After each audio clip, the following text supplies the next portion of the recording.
Hey everyone, welcome back to our channel. Today I'm going to show you how you can find Telegram user ID into Windows operating system. You can do it into mobile Telegram apps also. So without wasting any time, let's get started. So first, you have to come over here at the search over here, and here you just need to type raw data.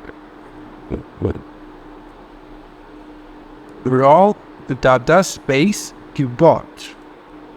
And when you type it, you will get the first row underscore data underscore bot option over here. If you click on that, they will then you just need to click on start, and they will provide your user ID over here. You can see.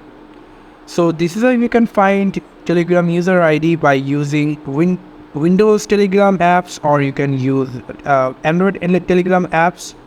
So thank you so much for watching this video. I hope to see you in other videos. Till then, goodbye.